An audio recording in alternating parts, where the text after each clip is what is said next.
The 1,000-year peace is over. Aliens declare war. But humans only laugh. HFY Story, the Declaration Commander Theron Cast stood motionless in the central chamber of the Vraxian flagship, Eternal Dominion, his crystalline exoskeleton reflecting the pale blue light of 1,000 monitoring screens. Around him, the command staff of the Vraxian Collective's most powerful war fleet waited in tense silence.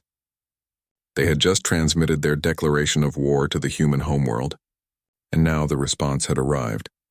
Theron's communications officer, a young Vraxian named Sala, hesitated before activating the playback. Her three-fingered hand trembled slightly over the control panel. Something about the human transmission had unsettled her during the initial scan. "Play it," Theron commanded, his voice resonating through the chamber like distant thunder. The main display flickered to life, showing a human female with dark skin and bright eyes that seemed to sparkle with an emotion Theron couldn't immediately identify. She wore a simple uniform, dark blue with silver insignia that marked her as someone of importance in Earth's Unified Defense Command. "Greetings, Commander Theron Cast of the Vraxian Collective," the human began. And then something unexpected happened. She smiled. Not a diplomatic smile of carefully measured pleasantness, but a genuine expression of amusement. "We received your declaration of war approximately 3 hours ago. I've been authorized by the Council of Earth to deliver our official response." The human paused, and her smile widened into something that looked almost like barely contained laughter. "You're serious, aren't you? You actually think you can invade Earth?" Then she did laugh, a clear, bright sound that echoed through the bridge of the Eternal Dominion like nothing Theron had ever heard. Around him, his officers shifted uncomfortably. In 12,000 years of Vraxian expansion across 4 galaxies, no species had ever responded to their declarations with laughter. "I'm sorry," the human continued, composing herself with visible effort. "That was unprofessional of me. Let me introduce myself properly. I'm Coordinator Maya Chen, and I've been waiting for this day for my entire career. My grandmother was waiting for it. Her grandmother was waiting for it. In fact, we've been waiting for this exact moment for approximately 1,003 years. Theron's inner organs contracted with confusion. Waiting for it? What kind of response was this? Maya Chen's expression grew more serious, though that hint of amusement never quite left her eyes. "Commander Cast, I need you to understand something before you proceed. That treaty our ancestors signed with yours a millennium ago, the one that just expired, that wasn't for our protection. That was for yours." The bridge erupted into agitated clicking, the Vraxian equivalent of outraged muttering. Theron raised one of his forearms, demanding silence. "The audacity," hissed Tactical Officer Brex from his station. "They dare suggest we needed protection from them? A species that hadn't even left their own moon when we first encountered them?" But Theron wasn't so quick to dismiss the human's words. He had studied the historical records before launching this campaign, something many of his predecessors had neglected to do. The original treaty had been unusual in several ways. The Vraxians had agreed to stay at least 10 light-years away from the Sol system, a distance far greater than any previous treaty had required. They had also agreed never to enter human space with more than 3 ships at a time, and only for diplomatic purposes. At the time, the Vraxian High Council had presented these terms as generous concessions to a primitive species that had somehow impressed them with their early space exploration efforts. But reading between the lines of those ancient documents, Theron had detected something else. Not generosity, caution. "Continue playing the message," he ordered. Maya Chen was speaking again. "I imagine you're confused right now, so let me provide some context. When your great-great ancestors first encountered ours, humanity had just achieved nuclear fusion and developed basic ion drives. We were, by any objective measure, technologically inferior. Your records probably indicate that we agreed to the treaty out of fear." She leaned forward slightly and her voice dropped. "The truth is more complicated. Your ancestors were exploring our system when they detected something that scared them, something they found on Mars, buried under 2 kilometers of rock and ice. They never told you about it, did they?"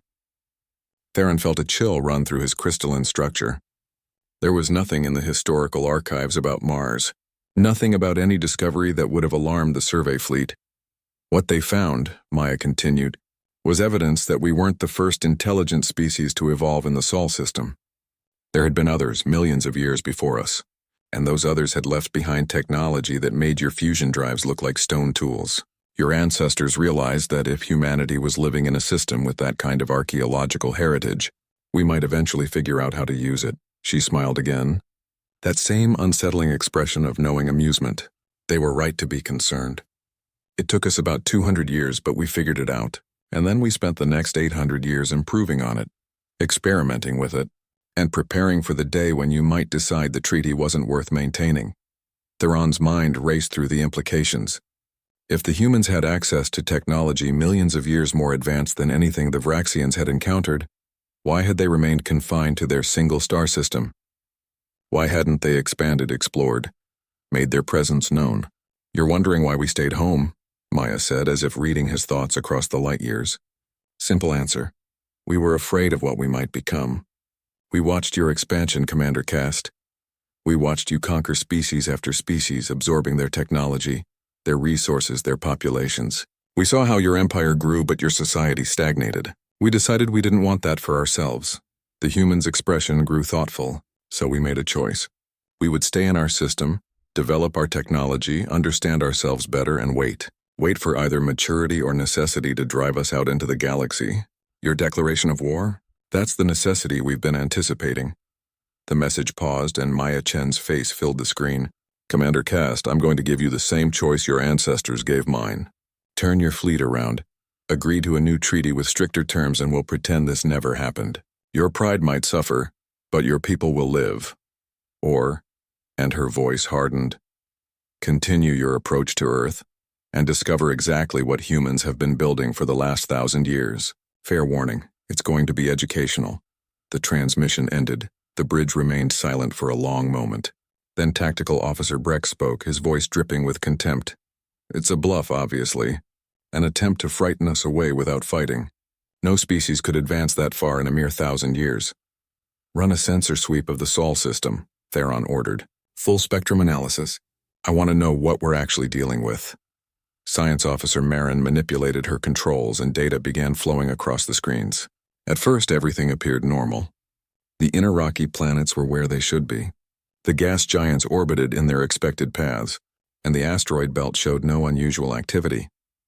Then Marin adjusted the sensors to detect artificial energy signatures, and the display exploded with contacts. By the ancients, she whispered. Commander, I'm detecting power emissions throughout the entire system. The asteroid belt alone contains what appears to be thousands of installations, each generating energy levels equivalent to our largest planetary reactors. Show me the planets, Theron commanded. The display shifted to focus on Mars. What appeared to be a barren red world suddenly revealed itself as something else entirely. Beneath the surface, enormous structures pulsed with energy, connected by networks that spanned the entire planet. Venus, perpetually shrouded in toxic clouds, showed similar signatures. Even tiny Mercury, closest to the sun, blazed with artificial power sources. Earth itself? Theron asked quietly. The display shifted again, and several of his officers made sounds of disbelief. Earth wasn't just inhabited, it was transformed. Orbital rings encircled the planet at multiple altitudes, each larger than the Eternal Dominion itself. The moon had been converted into what could only be described as a fortress, with weapons emplacements visible even from this distance. How many ships?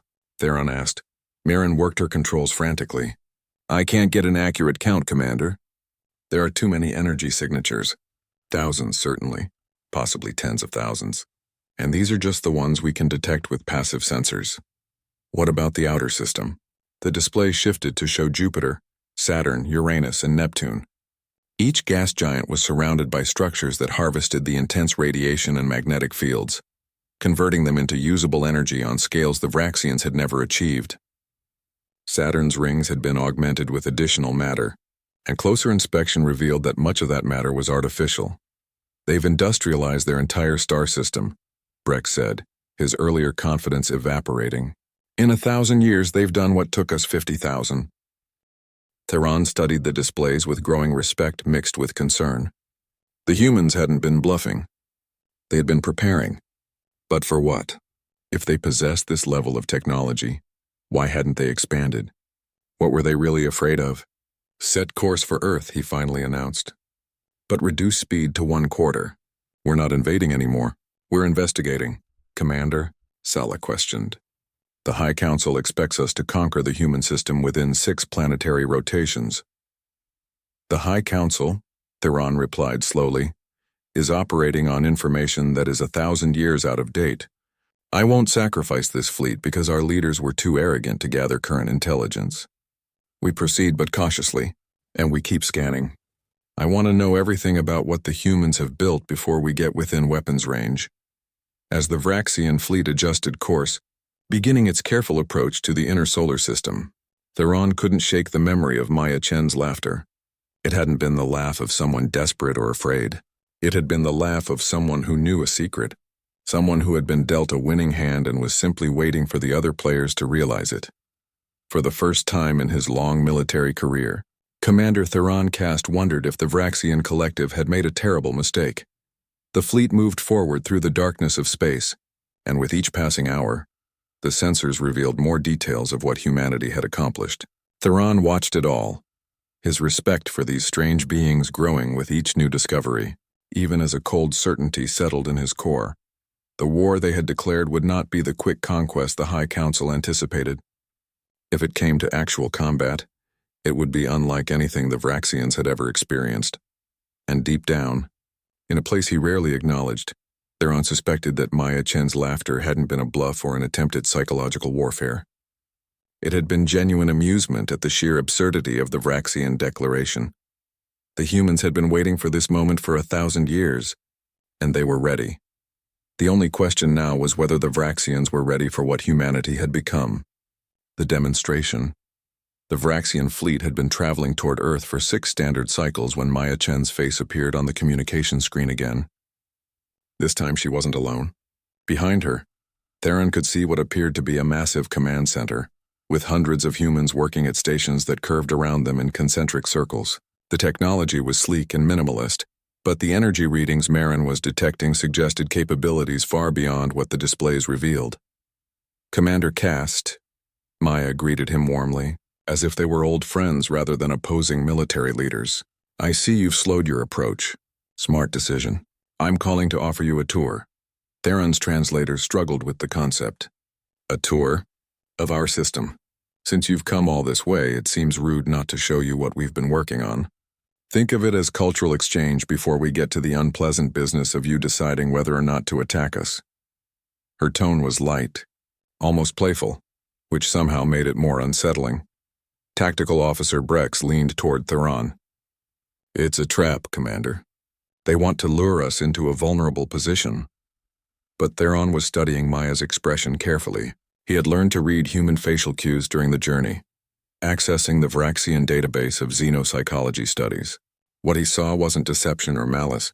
It was confidence mixed with something else. Hope, perhaps? What kind of tour? He asked cautiously. The kind where you see exactly what you're dealing with before making any irreversible decisions. I'm transmitting coordinates now. Bring your flagship, no more than 2 escorts. Meet us at the designated location in 3 cycles. Oh, and Commander, she smiled again, bring your best scientists. They're going to want to see this. The transmission ended before Theron could respond. Absolutely not, Breck said immediately. This violates every military protocol. We don't accept invitations from hostile forces. Are they hostile? Theron asked quietly. They haven't fired a single shot. They haven't even powered up weapon systems according to our sensors. They've simply laughed at us and offered to show us why we should leave.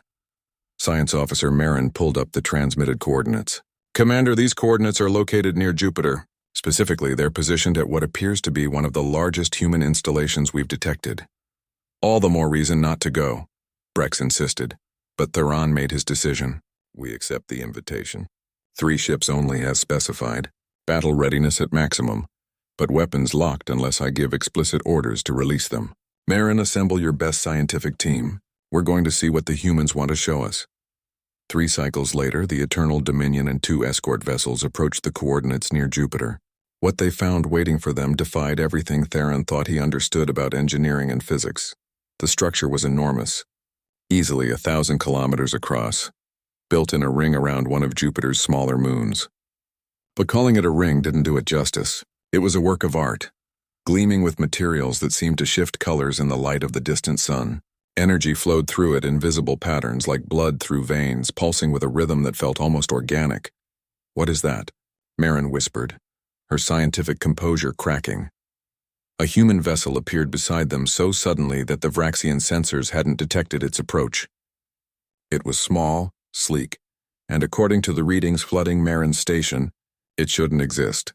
"That ship is generating its own localized space-time distortion," Marin reported, her voice rising with excitement and fear. "It's not moving through space, it's moving space around itself. The energy requirements should be impossible." Maya Chen's voice came through the communication system. "Welcome to Foundation Station, Commander Cast. That vessel you're staring at is the Newton's Defiance, named after one of our greatest scientists. It'll escort you to Docking Bay 7. Follow its lead and please don't try anything aggressive. The station's defensive systems are automated and rather touchy." The three Vraxian ships followed the Newton's Defiance toward the massive ring. As they approached, Theron began to understand the true scale of what he was seeing. The ring wasn't just big. It was a city, a factory, a research center, and a military installation all woven together into a single impossible structure. "How many humans are aboard that station?" Brex asked. "According to life sign scans," Marin replied, "approximately 3 million. But there's something else. I'm also detecting approximately 30 million artificial intelligence signatures. Commander, that station isn't operated by humans. It's operated by machines with human oversight. They docked in a bay that could have held 50 vessels the size of the Eternal Dominion." Theron Brex Marin and a security detail of 20 Vraxian warriors exited their ship to find Maya Chen, waiting for them with a small group of humans. The first thing that struck Theron was how relaxed they appeared. No weapons, no armor, just simple uniforms. Maya stepped forward with her hand extended, a gesture the Vraxian database identified as a human greeting. "Commander Cast, it's a pleasure to meet you in person. I'm sorry about the laughter in that first transmission. My staff told me it was diplomatically inappropriate, but honestly, we've been joking about this moment for so long that when it actually happened, the absurdity just hit me." Theron extended one of his forearms, awkwardly mimicking the gesture. Maya's hand was warm, her grip firm but not aggressive. "You find war absurd?" he asked. "I find unnecessary war absurd," Maya corrected. "Come on, I'll show you what I mean." She led them through corridors that seemed to stretch impossibly far, made of materials that Marin kept trying to scan with her portable instruments. Finally, they emerged into a massive observation deck that looked out over Jupiter's swirling clouds. "Beautiful, isn't it?" Maya said. "Jupiter has been humanity's greatest teacher. We learned how to harvest magnetic field energy here, how to manipulate gravity, how to create stable fusion reactors using its atmospheric gases. That gas giant has been powering human expansion for 8 centuries. "Expansion?" Theron questioned. "Your coordinator said you chose to stay in your system." "Expansion of capability, not territory," a new voice said. A human male stepped forward, elderly by their species standards, with white hair and deep lines around his eyes. "I'm Dr. James Okafor, Chief Scientist of Foundation Station. We've been expanding our understanding, our technology, our potential, just not our borders." He gestured to the windows and the view changed. Suddenly, they weren't looking at Jupiter anymore. They were looking at Earth, but an Earth transformed. The planet was surrounded by layers of orbital structures, each serving a different purpose. "The closest ring you see," Dr. Okafor explained, "is our environmental control system. It regulates the planet's climate, filters solar radiation, and maintains optimal conditions for life. The second ring is industrial fabrication. We can manufacture anything from medical supplies to spacecraft components. The third ring is our defensive grid, though I should mention that it's the least sophisticated of our systems. We haven't had anyone to defend against for 1,000 years. Until now," Breck said coldly. "Until now," Maya agreed cheerfully. "Which is why we wanted to show you what you'd be facing if this turns into an actual shooting war." She made a gesture and the view changed again. This time they saw Saturn, but what surrounded it made Theron's internal organs contract with shock. Thousands of vessels, each one broadcasting energy signatures that matched the Newton's Defiance, were arranged in perfect formations around the ringed planet. "These are our Sentinel-class defensive ships," Maya explained. "Each one is piloted by an artificial intelligence that has been trained for the last 600 years specifically to counter Vraxian tactics. We've studied every battle you've ever fought, Every strategy you've employed, every weakness in your formations and systems. These AI have run trillions of combat simulations. You're saying machines would fight your war? Theron asked. Would you send living beings to die when you had an alternative? Dr. Okafor responded. Human crews are valuable, not because they're more effective warriors, but because they're irreplaceable. Every human life carries potential we can't afford to waste. So yes, machines would fight, at least at first. At first? Marin questioned. Maya's expression grew more serious. Commander Cast, I need you to understand something crucial.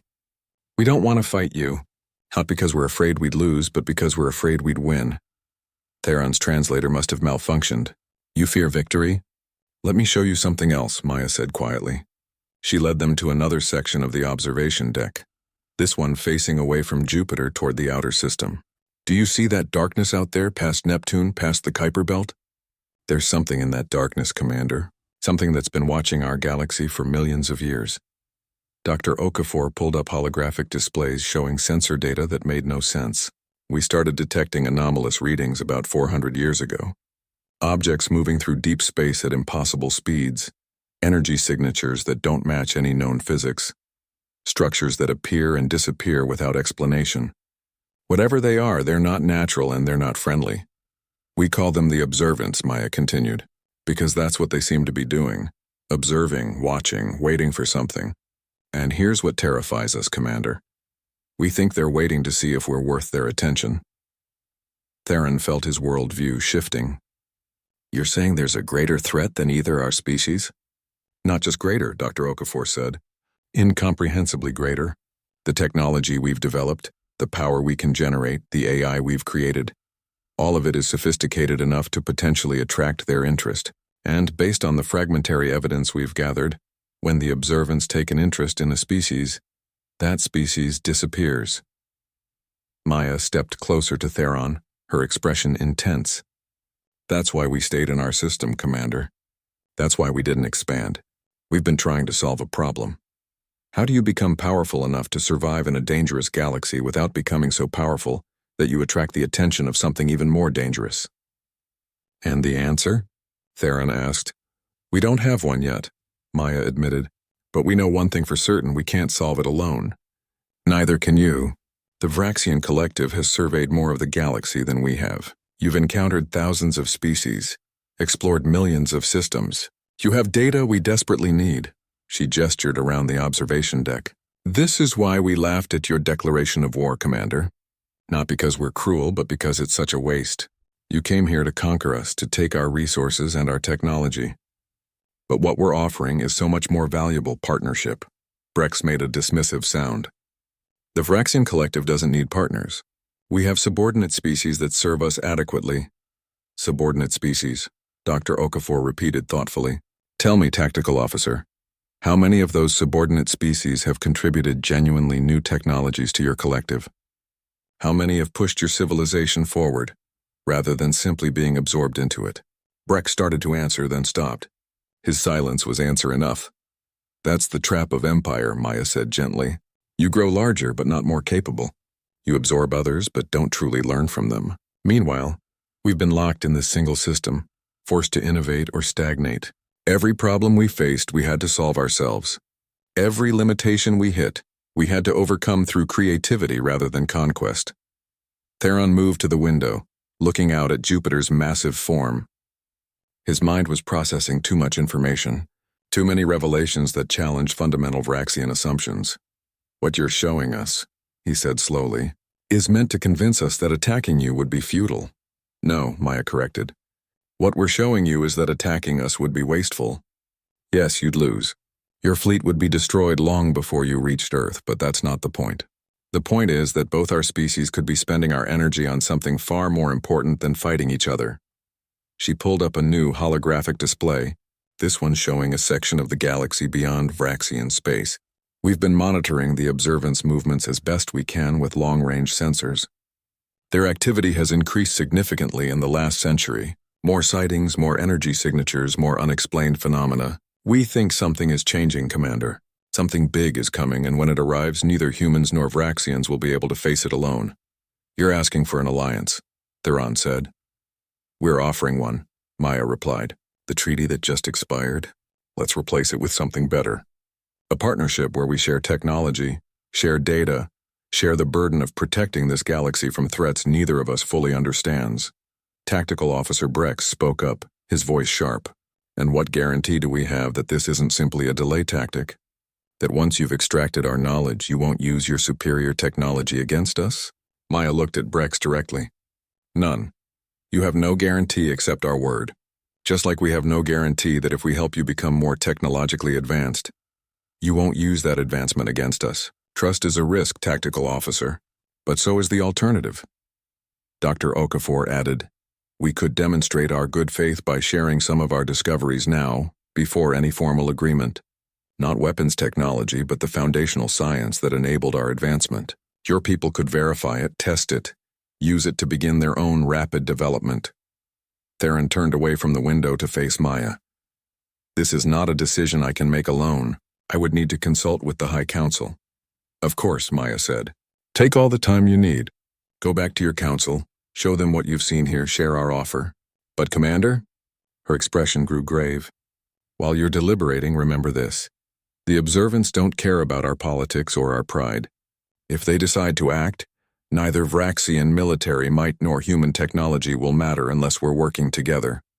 She paused, then added with a return of that earlier amusement. Also, just so you know, if the High Council decides to proceed with the invasion anyway, we'll still be here waiting, and we'll still be laughing. Not at you, but at the situation. Sometimes laughter is all you can do when faced with the absurd. Theron felt something shift inside him, a perspective he had never considered before. The Vraxian way had always been expansion through conquest, growth through absorption. But what if there was another path? What if true advancement came not from taking from others, but from working with them?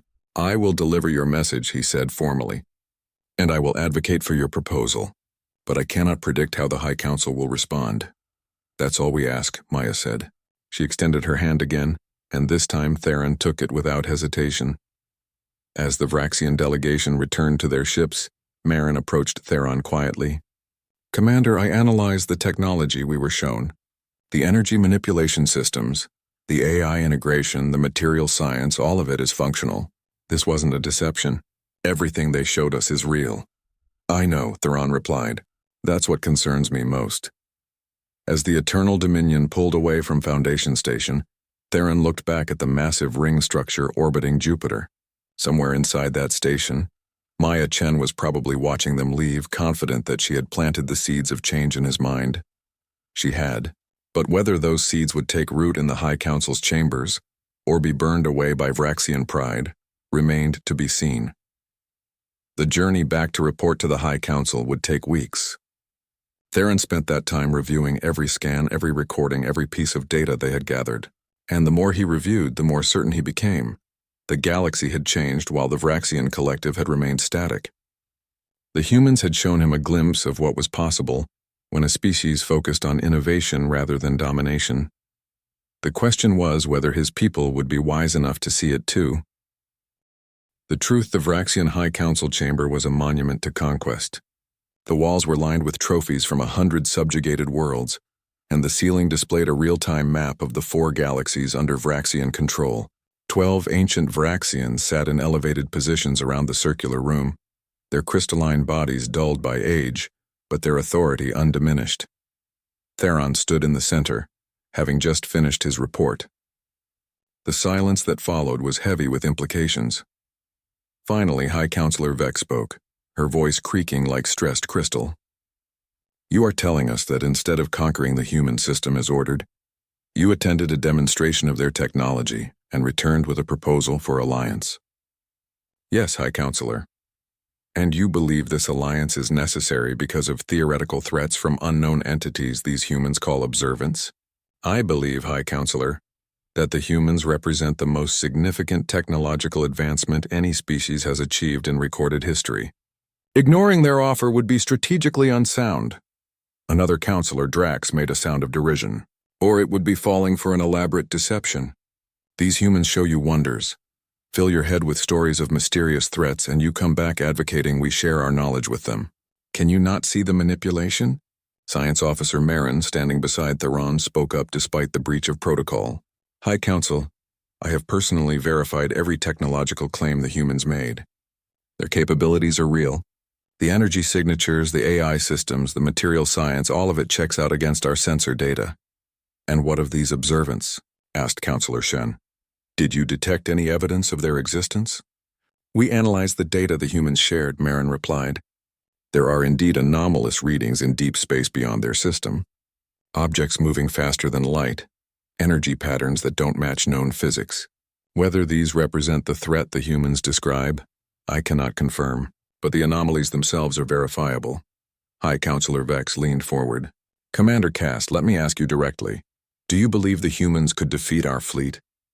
Theron met her gaze without flinching. Without question, High Counselor. Our forces would be destroyed long before we reached Earth. Their defensive capabilities exceed our offensive ones by several orders of magnitude. The council chamber erupted in agitated clicking. The idea that the mighty Vraxian collective could be so thoroughly outmatched was nearly incomprehensible to them. Impossible, Counselor Drax insisted. No species advances that quickly. They must have been preparing for war long before the treaty expired, violating its spirit if not its letter. Actually, a new voice said, startling everyone in the chamber. We've been preparing since before the treaty was even signed. Every Vraxian in the room turned toward the source of the voice. A holographic projection had appeared in the center of the chamber, showing Maya Chen standing with her hands clasped behind her back, looking entirely too comfortable for someone gatecrashing the Vraxian High Council. How did you access this chamber? Vex demanded. This is the most secure location in Vraxian space. Is it? Maya asked mildly. High Counselor Vex, do you remember when your communication systems were upgraded about 600 years ago? You acquired the technology from the Keltharian species after absorbing their empire. Those systems have been broadcasting everything said in this chamber to us for 6 centuries. We know every decision you've made, every strategy you've planned, every secret you've kept. The implications crashed through the room like a physical force. If the humans had been monitoring the High Council for that long, they knew everything about Vraxian capabilities, limitations, and intentions. The Keltharians, Marin whispered. They were one of the species we conquered 900 years ago. Before we met humanity. They were, Maya confirmed. And they were much more advanced than you realized. When you absorbed their empire, you took their technology but didn't understand it. The Keltharians had already made contact with humanity by that point, sharing knowledge that helped us accelerate our development. They didn't resist your conquest because they knew something you didn't. Their real legacy would survive through us. She smiled sadly. This is what happens when you build an empire through conquest, High Council. You never really know what you've taken, and you never really understand the relationships between the species you've absorbed. The Keltharians weren't defeated by you. They evolved beyond you. Counselor Shen leaned forward. Why are you revealing this now? Because secrets are barriers to trust, and trust is what we need to build, Maya replied. Commander Cast came back and told you the truth about what he saw. He advocated for alliance despite knowing it might cost him his position, or even his life. That kind of integrity deserves reciprocal honesty. She gestured, and the hologram expanded to show more detailed images. Here's the full truth, High Council. Humanity has been preparing for potential conflict with the Vraxian collective since our first contact. But we've also been preparing for something else, something that scared the Keltharians so much that they chose absorption into your empire as a form of hiding. The images showed deep space, and in that darkness, shapes began to emerge. They were enormous, structures that dwarfed planets, moving through the void with purpose and intelligence. The observants, Dr. Okafor's voice joined the transmission as he appeared beside Maya, are not interested in conquest or communication as we understand it. Based on our analysis of thousands of years of fragmentary evidence, they seem to be curating the galaxy. Species that reach certain technological thresholds either disappear or are transformed in ways we don't fully understand. The Keltharians discovered this, Maya continued. They found evidence of dozens of advanced civilizations that simply vanished at the height of their power. They realized they were approaching one of these thresholds and chose to deliberately reduce their visible profile by allowing themselves to be absorbed into your empire. They thought becoming part of something larger and more primitive might hide them. Did it work? Asked Theron quietly. We don't know, Maya admitted. We lost contact with the Keltharian remnants 300 years ago. Their encrypted messages simply stopped. Either they're maintaining deeper cover than we realized, or the observants found them anyway. High Counselor Vex's voice was strained. Why should we believe any of this? You've admitted to spying on us for centuries. This could all be an elaborate fiction designed to manipulate us. It could be, Dr. Okafor agreed. So let me offer you proof. High Council, do you remember the Zenther species? You conquered them approximately 4,000 years ago. They were remarkably advanced, just on the verge of achieving what you would call transcendent technology. And then you absorbed them, and their advancement stopped. He pulled up historical records that the Vraxians themselves had kept. Now look at these records carefully. The Zenther didn't resist your conquest. In fact, they welcomed it. Your own historical documents note how unusual this was. Do you know why they welcomed absorption? Silence filled the chamber. Because, Dr. Okafor continued, they had detected the observance and realized they were being watched. They chose to hide themselves within your empire, just as the Keltharians would do millennia later. And it worked for a time. But eventually, the observants found them anyway. He showed them data points, energy signatures, and spatial anomalies that corresponded with the disappearance of several Zenther population centers within the Vraxian Empire. You attributed these disappearances to natural disasters or random spatial phenomena, Maya said. But they weren't random. They were selective. The observants were removing the most advanced Zenther minds, the ones still pursuing transcendent research despite being part of your empire. The weight of revelation was crushing. The Vraxian collective had thought itself the dominant force in its region of space, but it had actually been a hiding place for other species fleeing something far more dangerous. How many? Theron asked. How many species within our empire are actually refugees hiding from these observants? We estimate at least 37, Dr. Okafor replied. Most of them integrated so completely that you don't even remember they were originally separate species. They dumbed themselves down, simplified their technology, became part of your machine of conquest to avoid being noticed by something worse. Maya stepped forward in the hologram, her expression earnest. This is why we're offering alliance, High Council. Not because we're afraid of you, but because we need your help and you need ours. The Vraxian collective has become a repository of hidden knowledge, fragments of dozens of advanced civilizations scattered through your population. We have technological capability and innovation. Together, we might be able to solve the problem that has plagued this galaxy for millions of years. And what problem is that? Asked Vex. How to advance without being destroyed for advancing, Maya replied simply. How to become powerful enough to survive without becoming so powerful that we're eliminated as a threat. The observants have created a trap, High Council. They allow species to develop to a certain point, and then they harvest or destroy them. We need to figure out how to break that cycle. Counselor Shen spoke thoughtfully. You're suggesting that the observants are not conquerors but gardeners, pruning anything that grows too tall. Exactly, Dr. Okafor confirmed. And we think we've figured out their threshold. It's not about raw technological power or military might.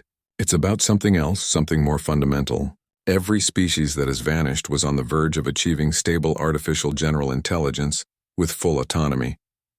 The observants seem to eliminate any species that creates truly independent artificial minds.